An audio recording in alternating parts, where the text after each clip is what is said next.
Hello, hello, and welcome. This is the So You're an Author podcast where I interview indie authors and we yap about their books. I am your host, Adair Reese, and today's guest is Daphne A. Vermeer.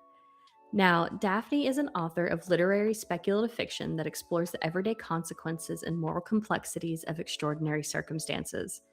Her character driven stories blend genre work and European literary realism traditions, following protagonists who navigate supernatural worlds while grappling with very human concerns. From ancient vampires attending church to monster hunters worrying about rent money.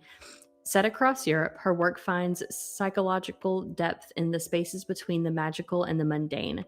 Daphne has settled in Belgium with her Greek husband, overly energetic dog, and more houseplants than is probably advisable. I want to thank Daphne for joining me today. How are you doing? Hi, thank you for having me. I'm doing great. How are you? I'm doing absolutely fantastic. So I know I just read your bio, but tell me a little bit more about yourself, something that's may not be in there that you just kind of want people to know about. Yeah, of course. So I am actually from the Netherlands. I now live in Belgium, but I've lived in several European countries before. And I have always had an interest in writing and literature. In my teenage years, ran some Dutch language fan forums, hosting fan fiction back in the fanfic.net days. And over time, that morphed into the idea that, oh, you know what? Maybe I could do this for real and could really publish a book one day. So it took a while. I'm now 37, so very far from being a teenager, but we got there in the end. Hey, honestly, I remember fanfiction.net. In fact, some of my very first cringe teenage worthy fan fictions are still on fanfiction.net. Do not go look for them. You will not find them. That's great though. Who did not start writing cringy fanfic, right? Right. I feel like everybody needs to have a fan fiction phase. Everybody needs to have a cringy fanfiction.net/Wattpad phase. I think it helps. Personally, I think it helps so much as a writer. But you and I'm 36, so you and I are very close in age, and so knowing that we've both come from that like online fandom space is freaking fantastic. I didn't like run any forums myself, but I was definitely a member of a lot of them. So I just love that so much. It's um great. Everyone needs a phase where they can just unapologetically write what they're passionate about, and I think fan fiction gives a lot of people that outlet. oh yeah. And that's just again, I'm very much a fan of fan fiction. um I still don't know how I feel about some of the like fan fiction being turned into trad pub books, but that's a whole discussion for potentially a whole other episode because we could Hmm. go on about that forever Oh because yes, we could. that's another crazy thing. Well, my next question was when did you start writing? But obviously you've already said that kind of as a teenager and so yeah. I do think that you could say there were two phases to my Okay. writing. Yeah. So obviously the teenage fan fiction and some original stories, and I think a lot of kids who are really into fantasy, they have this idea that, oh, I'm gonna build my own world and I'm gonna write stories about my own epic fantasy. So definitely had that phase. Um, and then it died down for a while because life was busy, and also I got a PhD at some point, which is a lot of writing, the more boring type of writing, Mhm. and then there's a limit to how much you want to stare at a screen. So I had a bit of a lull there, and then it came back about maybe, well, 8 or 10 years ago, with a more serious approach. Like, it felt like I wasn't just writing for fun, but I actually had some things that I wanted to say. And I think that phase is what morphed in the end into the whole publishing project. I love it. Ugh. You got a PhD? That's awesome. I I did. I I got a I love PhD it. in sociology, and I highly recommend any young writers who are thinking of what they want to do in terms of further education to also support their writing, because I know there's a lot of people, especially in America, who go and do like fine arts programs, etc. But I would highly recommend that you all study a social science, because one, you will be able to get a day job, and two, it helps tremendously in understanding characters. So I that's my was tip. I was just about to ask you if having that degree has helped you when you're developing or coming up with characters or in your writing in any kind of way. Yeah, absolutely. And I think so. I have a bachelor's in psychology and then a master's and PhD in sociology. And I think they are both disciplines are tremendously valuable, because one allows you to better understand people, although I still think that just observation of people is the best way to understand people. And the Mhm. other allows you to understand systems, which, when you write the type of fiction that I write, is more towards the literary fiction end, that is tremendously important, because understanding those systems and how they constrain people and constrain behaviors and opportunities is how you generate plot. Yeah, yeah, definitely. I always thought I was going to go to school for psychology or something like that, but then my life took a hard right turn and was like, nah. So I always love it when people like go to school for stuff like that because like you said, it just I can only imagine like how much more that would like because I'm personally I'm a very character driven writer. So Mhm. like I could only imagine how having those little tidbits of information would help me with something like that.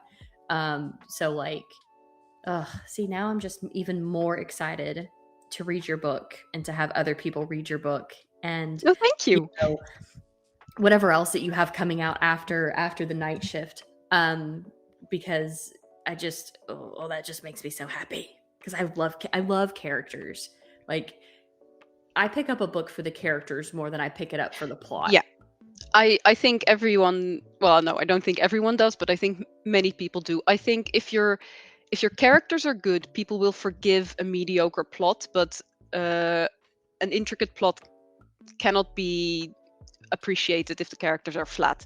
People will not care as much. Yeah, I agree with that. I do agree with that good characters can save a mediocre plot but not the other way around. Yeah. um so speaking of the night shift, why don't you tell me and our listeners a little bit more about your book? Yes, absolutely. So The Night Shift is the first in an urban fantasy series, although it can be read as a standalone. It is set in Belgium and is about two ordinary guys in their early 20s, Manu, which is short for Emmanuel, and Anthony, uh, who have to fight monsters in and around their hometown. And when I say have to, they brought this entirely upon themselves by making a promise to a dead man when they were absolutely not prepared for this. They have no knowledge, they have no skills, they have no support, and they are morally stuck with doing this dangerous unpaid second job anyway, because there's no one else who's going to come and do it for them. I definitely want to read that because what do you mean they brought it on themselves? Like you typically with Monster Hunter books, it's not something that they're either like born into a monster hunting family or maybe they were trained for it. But I kind of like the fact that these two were just like, yeah, we'll make this promise and now we have to fight monsters all the time. Yeah, exactly. This is actually a large part of what inspired me to write this book specifically, is that I felt that a lot of urban fantasy wasn't living up to the promise of urban fantasy, which is that it's our ordinary world plus something, right? But then very many of the main characters are not actually part of our ordinary world. Either they are already special when the book starts because they are Mhm. magical, or they're a half breed of something, or they are from a special family, or they have special training. Or when the story starts, they are soon made special. So they are removed from their ordinary life to become special. For instance, in the Rivers of London series, right? Peter Grant is an ordinary cop, is removed from being an ordinary cop, and now becomes a mage or a Mhm. wizard.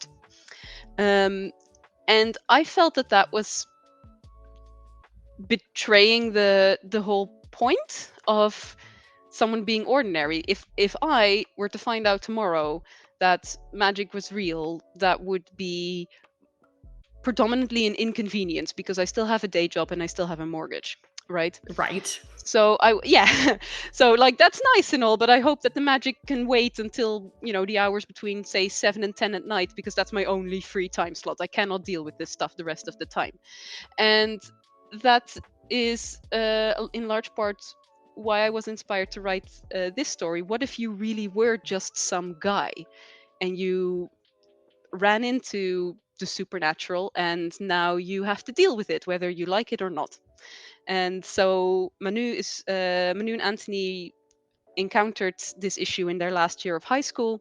They are now in their early 20s. Manu's just finishing university. Anthony dropped out and works retail, and they're still doing this because what is the alternative? They have no one else who can do this for them. Yeah, I'm even more interested now than I was before. That's Just because, great. like, I'm I doing a think, good job. oh yeah, you're doing amazing. You're doing absolutely amazing. Because like I think the closest thing you kind of get to that, and it's not even really as close. But like Supernatural, the TV show, I consider that an Yeah. urban fantasy. People can Hmm. fight me on that one. Hmm. Please fight me in the comments. It'll be hilarious, I promise. But like I would consider that almost an urban fantasy because it's like the mundane, but there's monsters, in the real world or whatever. But like that's about the closest you're going to get to that because I mean, Sam and Dean don't really have a choice in Yep. doing what they do. I mean, yeah, they were born into it, so it's not exactly like your characters, but No, but it's very it's close. And it's in very fact, close. yeah, you're not the first to make that comparison. One reviewer recently said it's like Supernatural meets Buffy à la française. Ooh, So I like that. there you go. Yeah, I was like, thank you, reviewers. Please, keep handing me these comps. This is very useful. Right. But that's so we've kind of hit on the inspiration. So when you were writing the night shift, did you plot it or did you kind of just go with the flow and pants it, as the industry calls it? So I tend to pants quite a lot. I tend to just feel my way through the story, but I do always know what the end state is. I need to know what I'm writing towards, otherwise I can't write it. So I'll know the characters, I'll know the themes, I'll know where it's supposed to end, and then it's a bit of searching for, okay, if that's the end, what's the beginning? And then everything in between those things, I pants. And then in the editing phase, that's where if there's anything that's really wrong with the pacing, or any order of things needs to be shifted, that's where that happens. I have to say that these books with these urban fantasy books with Manu and Anthony, the Feymark files, are a bit more on the plot side because they're very much a day-to-day thing. There are real dates. I look up real. Anthony's a big football fan, being a Belgian man, so I look up real football matches that were going on those days to know what he was Mm-hmm. watching on television with whom. So those are a bit more on the plot side. For my other books, I tend to pants more. I don't make outlines. I don't make character sheets. I have one working file, and then when the first draft is done, I make a second editing file, and that's my entire strategy. Nice. I can't make character sheets to save my life because I'll be like, oh yeah, I built out this character. They're fantastic. I start writing and I'm like, wait a minute. Your You entire already know, personality shifted. or you already know everything about your character, and a lot of things that people think are important for a character when they use character sheets or questionnaires are not actually the things that matter. I know virtually nothing about my characters if it's not in the story, Mm-hmm. because it wasn't relevant. If it was relevant, it would have made it into the story. I never thought of it like that. So I like that. I like that a lot actually. um so yeah. So what have you liked or disliked about the process of writing the night shift? I am having a hard time thinking of anything I disliked. I think I'm that rare brand of writer that just enjoyed everything. I enjoyed the drafting, the editing, the having it read by a professional editor. That is nerve-wracking. That is the least favorite part. Having to read through someone else's feedback, whose opinion you respect. Oh yeah, So definitely. terrifying. Mhm. I'm gonna Uh, be editing a book for somebody probably starting next week, and I'm just like, I hope she doesn't hate me after this. no, no, no. So I love my editors. Big fan, but s- start with like a one sentence along the lines of here's what I liked, so that they can go gently into the criticism. Yeah. But no, so I love that. I love working with the cover designers for the covers. I don't even mind the marketing. I love the translation. So I translate all my books and publish them bilingually. So I publish in Dutch and English at the same time. And the whole process is just fun to me. So speaking of translating your own work, when you're writing, do you write in English or Dutch? I write predominantly in English, but I Okay. have made the choice that none of my work is set in an English speaking country, and none of my characters, bar some minor characters, are native English speakers, because I know that even though my English is good, especially in writing, there is always going to be a slight foreignness to it. Hmm. It's never going to sound the same as when a native speaker writes it. So, by making sure that all my characters are non-native English speakers, anything that sounds just a little bit not how a native speaker would say it, it can be excused by the fact that they're francophones, or they're Dutch speakers, or whatever. And I do also think that I do keep the translation in mind while writing. So I know that I'm going to have to translate this all into Dutch, and the translation itself is the final editing round, because nothing makes you recognize that you overused a word like having to translate it 3 times in 2 pages, and you're like, no, wait, this is ridiculous. They can't be mumbling the whole time. So the both versions only exist because it was translated. So they're both, I consider both the original version. Yeah, I was literally just thinking about what you said about the editing and noticing that you've used the same word 7 times on a page Hmm. because you're translating it and you're like, wait a minute. Yeah, this is Oh also no. there's some words that are extremely useful in English, like he scoffed or he snorted. These words don't exist in Dutch, and I realized when I started translating the night shift. So the first time I did this whole process, that I use those as a shorthand a lot, and it's really making me wonder. Like, but I can imagine exactly what someone does when I write that. So why are we missing this word in Dutch? This seems like a Hmm. failure of the language, but nevertheless, it does reveal the crutches you are using to describe certain behaviors that you don't have access to in the other language. So it forces you to be more precise about what you want to write. Yeah. I never even thought about how that might work. See, this is why I love doing this podcast because, like, again, I'm American, obviously, so I just kind of assume everybody else is American too, because that's what we do. um, so I I'm not love going to getting. argue. I know, right?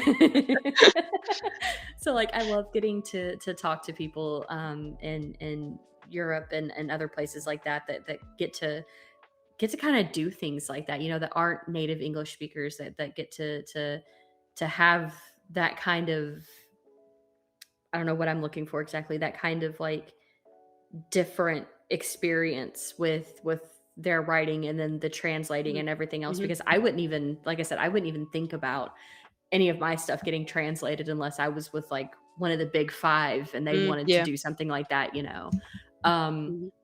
but getting into talking about the big five and stuff like that, I we kind of touched on it in our little pre-talk, but I want to talk about it here. The fact that you are not on KDP or KU, which is like a huge thing for most indie authors. It's Mhm. kind of how they make their bread and butter. But with all the issues that KDP and KU have been having recently, um, like was it always the decision to go wide instead of using the Zahn's uh Mhm. what am I trying to say? Environment, I guess. Mhm. Yeah, yes, from the start. I never even thought about it. So to be clear, the books are available through Amazon, obviously, but they're Okay. not by Amazon, so they're not exclusive to Amazon. And yeah, I never even doubted it. And one of the reasons is that over here, Amazon is not actually the main way people buy books. Amazon obviously has a large market share, but in Belgium and in the Netherlands, which is obviously the market for my Dutch language books because no one else speaks Dutch, um, the major players are bol.com, which is an Amazon equivalent that predates Amazon. It predates Amazon coming to this part of the world by some years, so people are extremely used to it. And Kobo. Kobo is the main e-reader here. So everyone I know who has an e-reader, except for my American friends, has a Kobo. So from the start, it was clear that if I was to go Amazon exclusive, that would just be shooting myself in the foot with some of my biggest audience, namely the people in Belgium who want to read an urban fantasy set in Belgium and the people who read in Dutch. Additionally, and this is very location specific, but saying that your book is only available on Amazon over here would be sort of marking it down on quality. It doesn't feel like a real book. Whereas if you tell people, oh, you can buy it on bol.com or you can, buy it via libristo.eu or some other online bookstore, they're like, oh, it's a proper book. So you're selling yourself short, I think, in terms of reputation if you are exclusive to Amazon. And finally, for instance, the Amazon Belgian storefront doesn't even sell ebooks.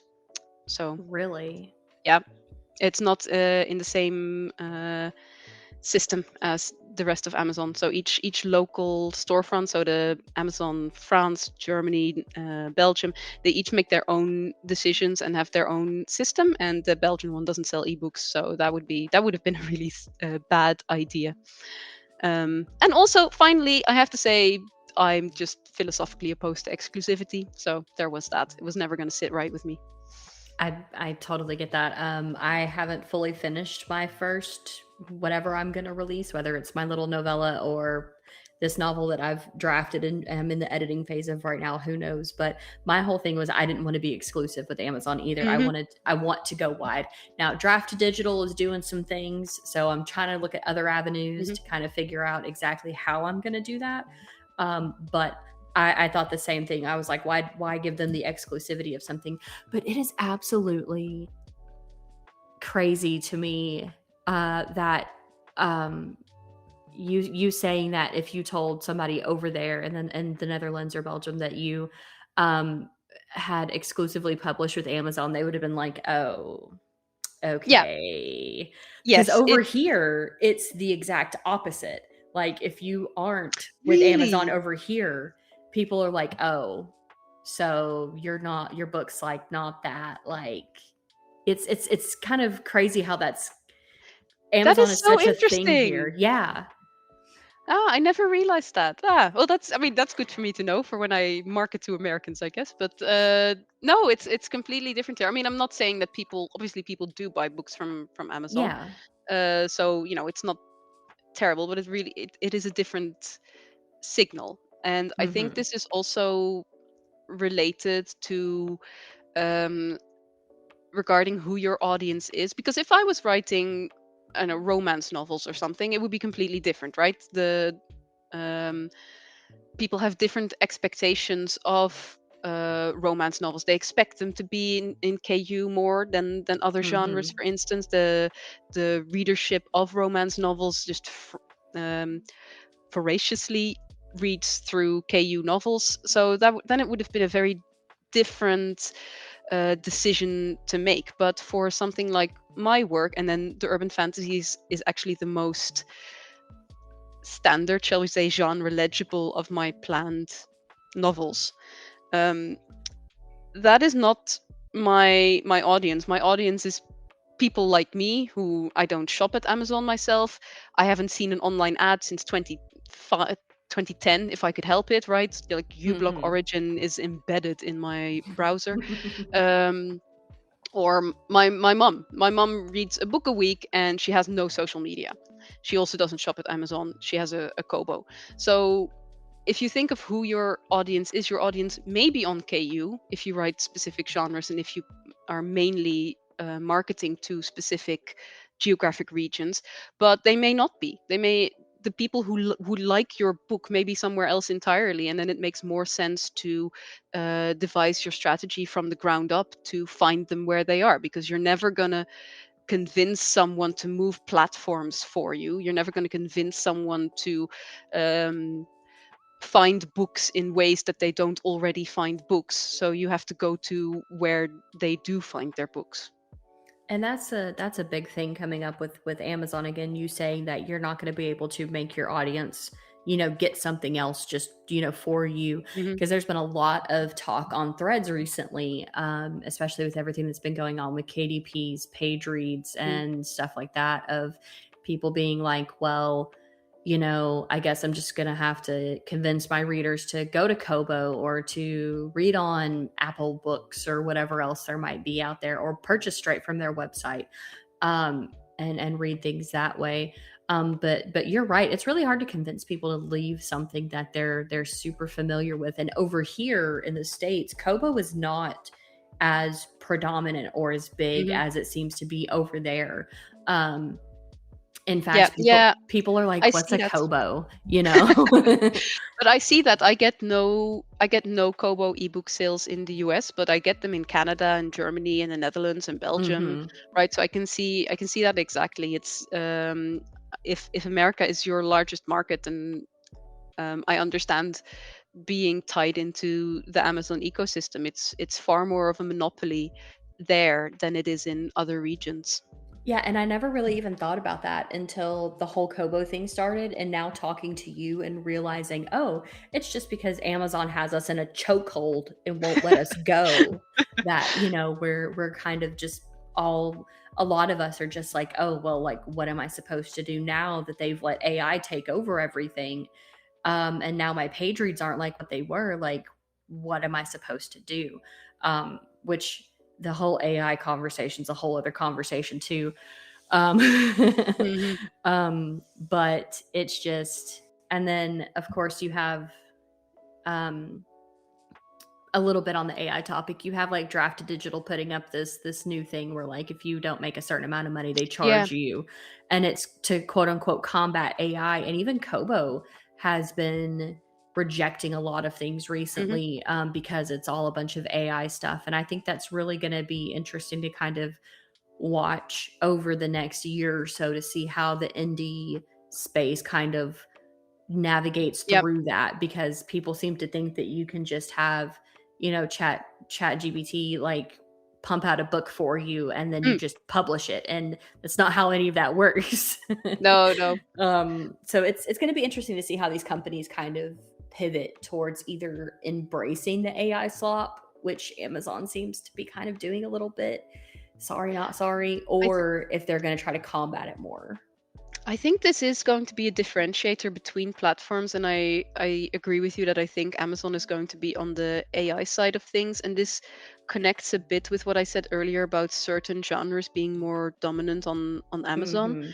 because some genres, and I come back to romance, but it's also thrillers, for instance.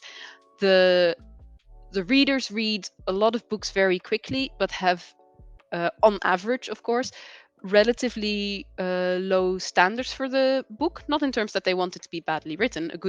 A well-written romance or thriller is obviously preferential, but the uh, predominant criteria are that it hits the genre beats satisfactorily, and that is exactly the type of thing that is easier to, I would say, fake, because fake with AI. You can make something that reads 3-star ish romance or thriller with a Mhm. dedicated AI agent. And So I think that some platforms will indeed embrace that, because in the end, all that matters for something like Amazon and KU is that pages get read. Doesn't particularly matter, that people keep buying the KU subscription. Doesn't particularly Mhm. matter to them if it's AI or not, versus other platforms who will try to keep a higher quality threshold. So it will be interesting to see how this develops. And I mean, reader behavior is going to matter a lot, right? It's perfectly possible that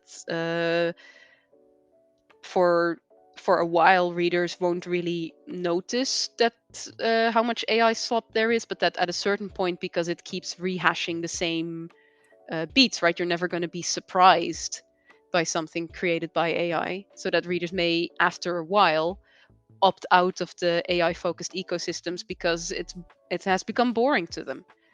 That's what I'm kind of hoping, because in a way, all writing at its core is formulaic. Like, there's a certain Mm-hmm. thing you follow all the way through. Romance and thrillers are in my opinion, don't come at me, romance and thriller readers. I promise this this Oh, no, this no, this, it's a this has a skill. thing. It's a skill. It's a skill to reliably give readers what they came Oh for. yeah.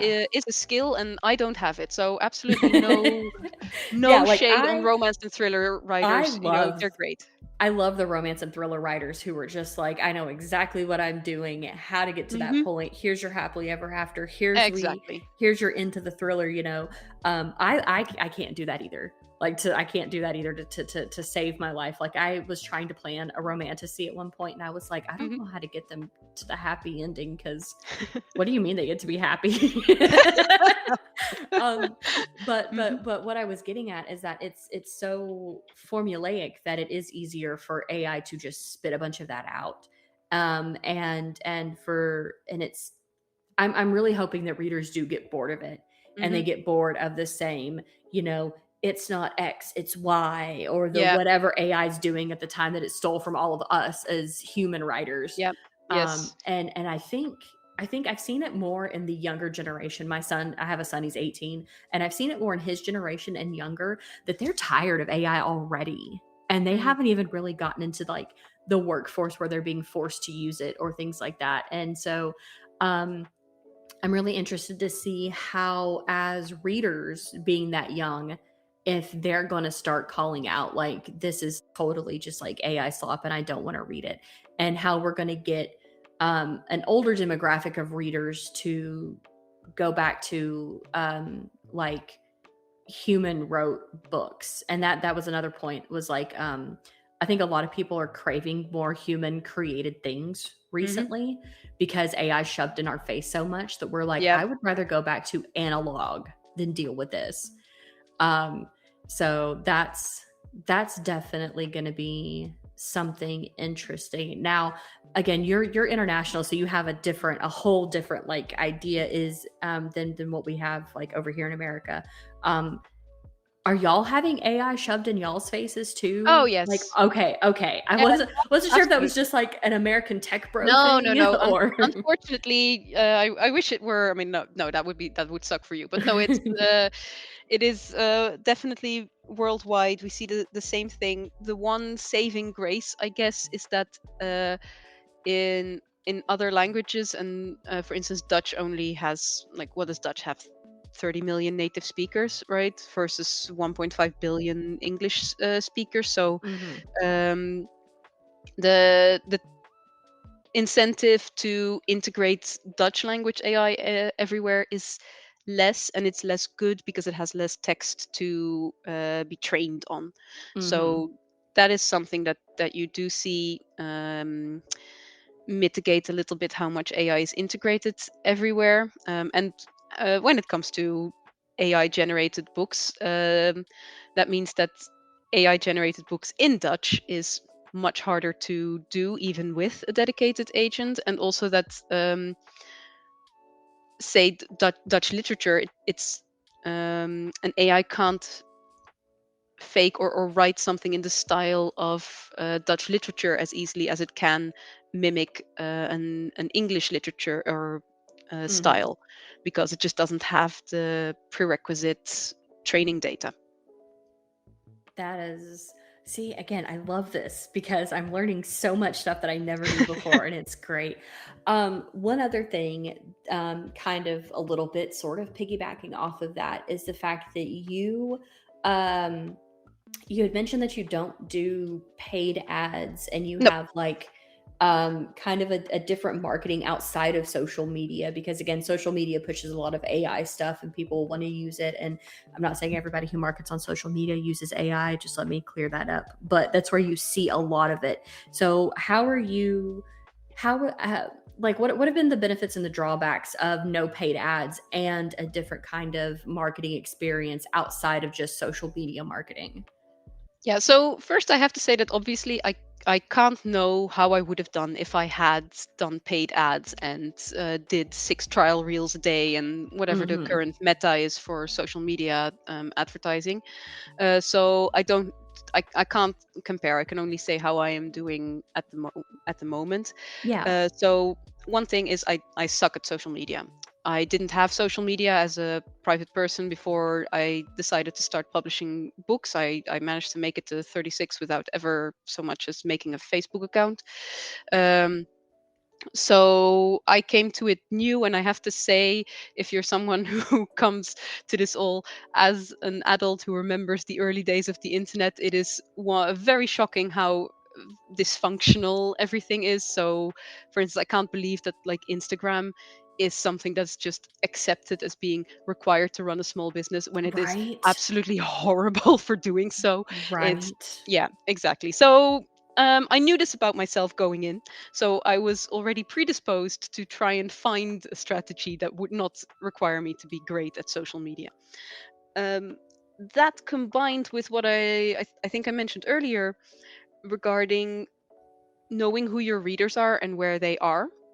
And I don't think that my readers are in the social media bookish sphere, because due to algorithms and such, you are mostly showing your posts to people who are already in the bookish ecosystem, and not just like the general public on social media, but people who follow Mhm. bookish topics. And I don't think they're there. Like again, if I was writing romance, or romantasy or something, then it would make probably a lot of sense to be on TikTok. So I've been told. I am not on TikTok. I am too old for this. So yeah, but that's not where my readers are. So instead, I thought of, okay, if I well, how do I find books? How do I decide which books to read? And then I sort of just went down the list of potential options. So one thing is I encountered the writer's work somewhere for free. I can read a short story. This is, for instance, how I found Ted Chiang, the science fiction author. I read a great short story of his in Nature regarding free will that I thought was fantastic, and that's how I bought his books. So that is the first. I have a free short story available on my website. I also have one as a mailing list exclusive, and this is something that more people do. But the problem with a mailing list exclusive short story is that you have introduced a barrier. And every single time you introduce a barrier somewhere, you lose people. People will not click through. Mhm. Um, so have one freely available, and this I distributed widely. So this is posted on Reddit, this is posted on Tumblr, this is wherever I could Mhm. put this. And then the plan is that for every book going forward, in between books, I release more free short stories. I'm actually tomorrow starting a free web serial on r/sci-fi. So that will be a weekly free posts, 40 weeks, full story, freely available. Um, and it gives people a chance to discover your voice in a way that I think is more positive than just making your first chapter free. Because making your first chapter free is not bad, but if that's all they can see, you're leaving your reader on a negative emotion, because you're saying, oh, you like that? You like my work? Well, sucks. You can't have it. You can't read it. You have to pay me.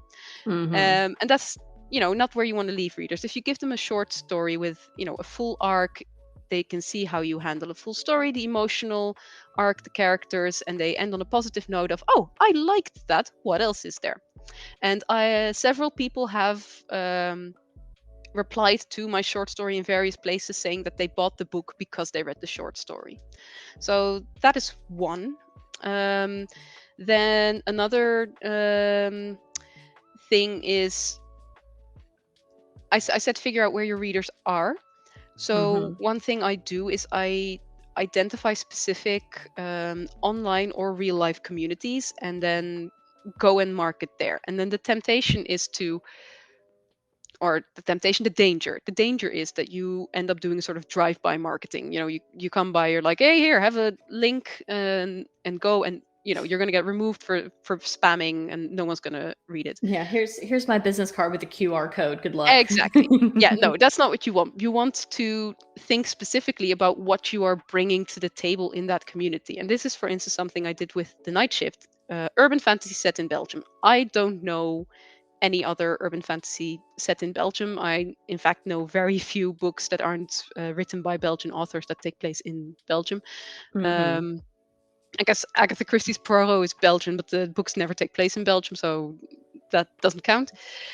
So I went to online Belgian communities to say, hey, I wrote an urban fantasy set in Belgium. It's set in Namur. I love Namur. Here's why the city inspired me to place my story there. Here's why I decided to move to Belgium. And this is, why I like Belgium, and hope you check out my story. And that had great results. And for my next novel, it's a vampire novel, and it deals heavily with Calvinist versus Catholic themes and the psychological impact of faith after having left a religion. And I am finding my ARC readers for that in deconstructionist spaces online. So spaces where people already think about these questions. So you, rather than casting a wide net, you sort of go spearfishing for your potential readers. That is the spearfishing thing is a really good analogy. Also, I need a copy of that book, please, because reasons. It'll be out this September. So okay, good, because I'm purchasing it immediately because thank you. that is like right up my alley, and I love books that talk about stuff like that. It makes me, I don't know why I love it so much, but I just do. It's like my jam. It's one of my, like, can you even call it a microtrope at this point? But like that is one of my my things that I love to get my grubby little mitts on and just devour in like one sitting. So definitely gonna be buying that one in September. That's great to hear. I hope you like it. Oh, I'm sure I will. But sorry, I had to interrupt you for that one. But back to the kind of finding your audience and spearfishing instead of casting a wide. Yes, and then I think one other thing that people tend to underestimate is word of mouth, because one of the most reliable ways to get me to read a book is for someone else to tell me to read the book. And we tend to, as indie authors, for your first book, often your friends and family end up buying the book to support you. They will not buy your second book, they will buy your first book, which is nice of them, but is not terribly helpful, because they're not your audience. So I specifically told all my friends and family in advance that rather than buying the book, unless they genuinely wanted to read the book because it happens to be their preferred genre, I would love it if they could think of one way to advertise my book. So I've had people, they recommend my book in mom groups, in office book clubs, in hobby groups at the football team, anywhere. I had a friend of a friend walk into a bookstore in Paris to ask them if they could stock my book. I don't even know this woman. And this is actually very helpful, because it gets the word out in a more trustworthy way, especially if your book presents professionally, because I know we don't like to hear this as indies, but it does matter. It If your does matter. cover looks professional, if your metadata is on point. Mm-hmm. My books are published under my own imprint, so it has an imprint name. They are priced in line with traditionally published books, so the whole package gives the impression of being a proper Mm-hmm. book, so to say. And that matters as well. The downside of all of these methods, except perhaps specifically posting in specific communities, because then you can maybe do like a time matching of sales or mailing list signups versus your post. But the on the whole, the downside is that it is very hard to match any particular action you took to sales, because someone may recommend your book to the office book club this week, and then they buy it 4 months from now when they finished the current book they're discussing. Mm-hmm. You there's no way of tracking that. However, in the end, the only metric that really matters is sales.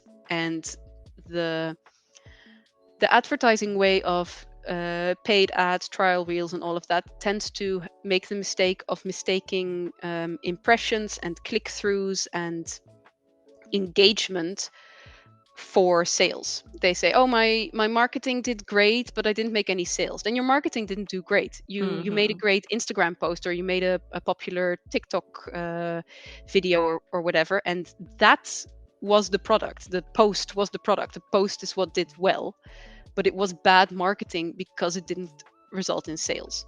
Mm-hmm. And there is a temptation that to see a measurable return on investment, which is what paid ads and such are, for a good return on investment. And this is a very difficult thing. That there's no real easy way to solve this. If you do it the other way, if you do it the way I do, then you are left with a lot of uncertainty and a lot of waiting and a lot of hoping that things will work out in the long term. But I've sold a couple of hundred books in the first month, across both languages.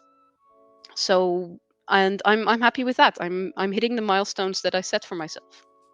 And that by itself is impressive, because most indie authors with debut novels, second novels, any of them, they usually sell less than 100 copies.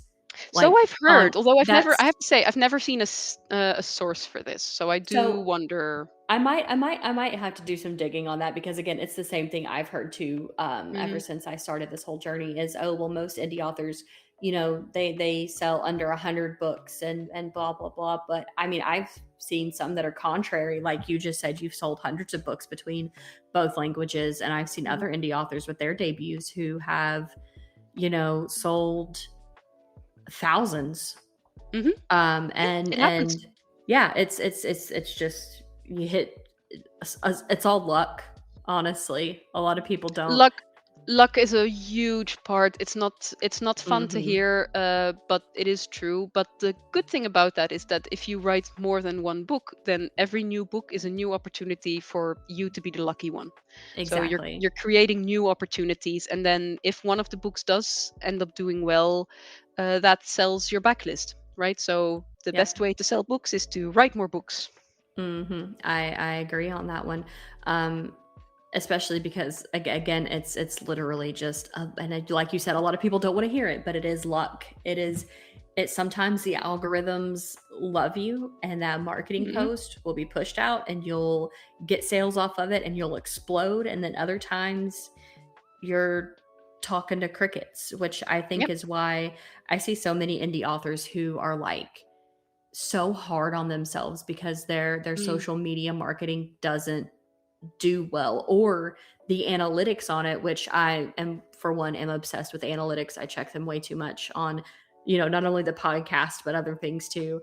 um and but the analytics are like, oh, this is, we get so caught up on that Hmm. that we don't look at, okay, well, are these, like you said, are these analytics for this post translating into sales?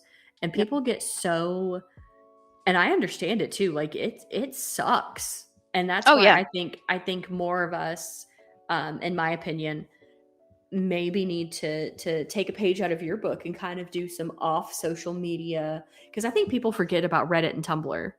I think they do, and it's a shame. I think it's a real shame. So everyone says Tumblr is dying, but honestly, Tumblr has been dying since 2014, and it's still, limping along.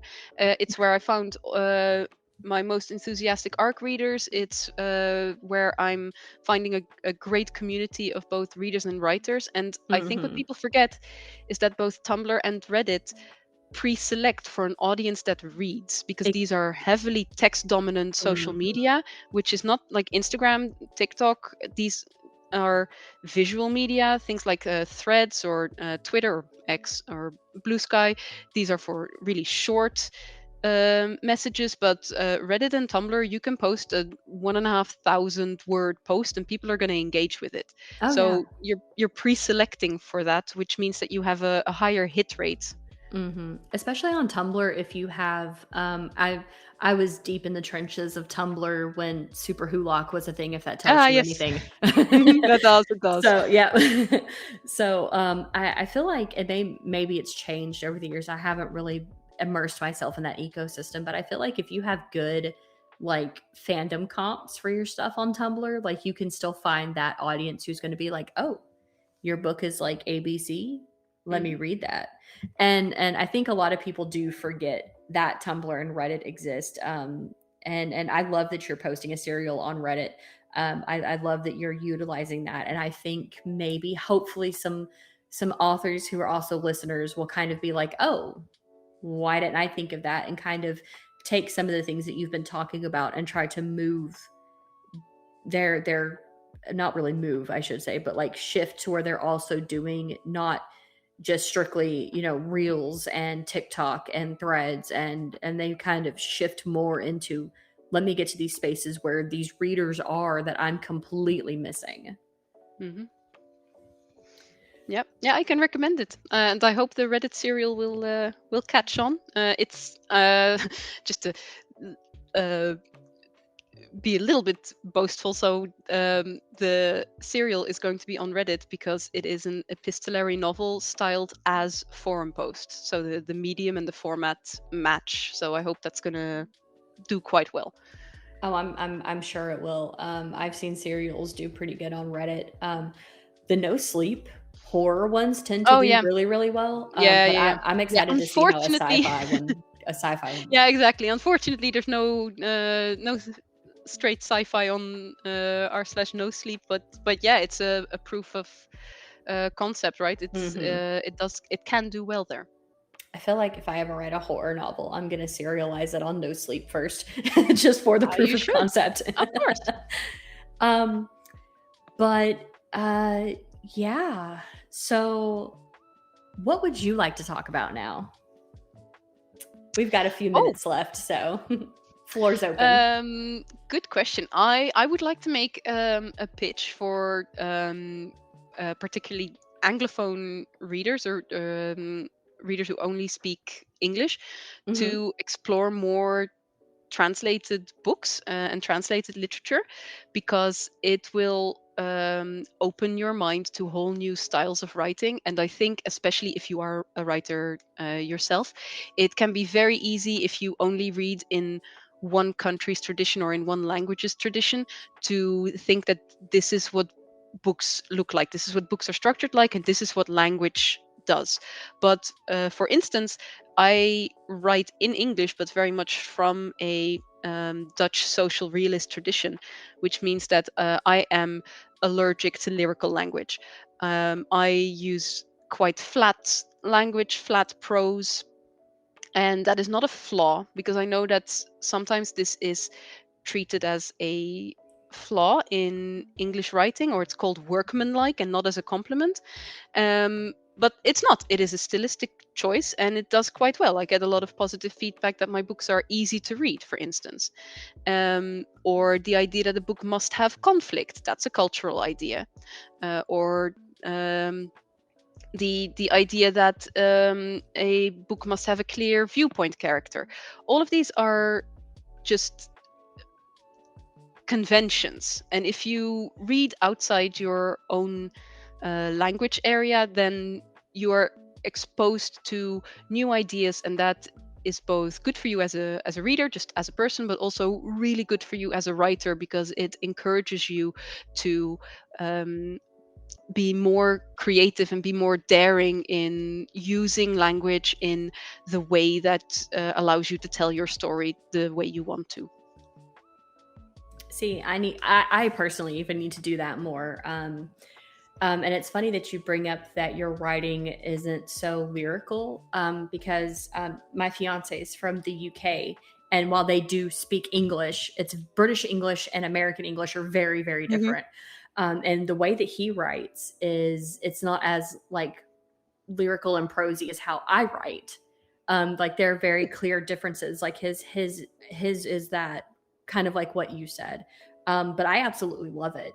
And so I think like you said, I think more English speaking readers and writers should step out and see what else is out there beyond just like what they know. Um, but yeah, that was my little comparison for that, I guess. No, but it is a good comparison, and I think it makes sense, right? Obviously, UK English speaking, etc., but more exposed historically as well to European literature and European culture. So it would make sense that there is a certain it has a certain bridging function between the Hmm. continental styles and then the American contemporary style. Yeah, it's been very interesting to watch him write his books compared to like how mine are written, because I will admit I do write in a very kind of lyrical prosy kind of way. I do think I'm going to challenge myself though to maybe write a little bit differently after reading your book for sure. And again, listeners, don't forget that book is called The Night Shift, and I will have links for y'all to be able to pick that up, and everything else. Did you want to talk about that again a little bit more before we headed off, or was there anything else that you'd like to challenge us to do as writers and as readers? Nah, I'll take this opportunity to do one more plug for my own book. Okay. So I think that people who like character-driven stories, who are a bit tired of chosen ones, and who essentially want protagonists that are as tired of a complicated life as they are themselves, would really like this book. And one of the things that reviewers also highlight as being their favorite part of the book is really this relationship between Manu and Anthony, their difficult friendship, um, which you could, I guess, call a bit trauma bonded coworkers morphing into real friendship. So if that sounds like your type of thing, then I would encourage you to pick it up. And again, there is a free short story, a prequel to The Night Shift, available on my website if you want to try it out before you buy. Awesome. And thank you again, Daphne, for taking the time out of your day to talk with me about not only the night shift, but also things that you're doing, differently than some people that I've spoken to and also have kind of seen online. I really liked learning a lot about how different things are between like what we see over here in America and what you experience over there in Europe. So I do appreciate it. And I cannot wait for this episode to air. I think everybody is going to absolutely love it. So thank you again. Thank you very much for having me. It was so much fun to talk to you. Good. I'm glad. All right, everybody. Well, that is it for this episode, and we will see you all next week. Thank you again for listening to the So You're an Author podcast.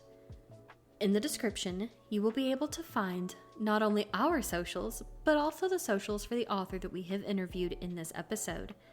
And as always, dear listener, without you, there would be no podcast. So if you could please like, share, subscribe, comment, or help other listeners find the podcast in any way, shape, or form, we really appreciate it. Thank you again for taking the time to listen, and we will see you next week.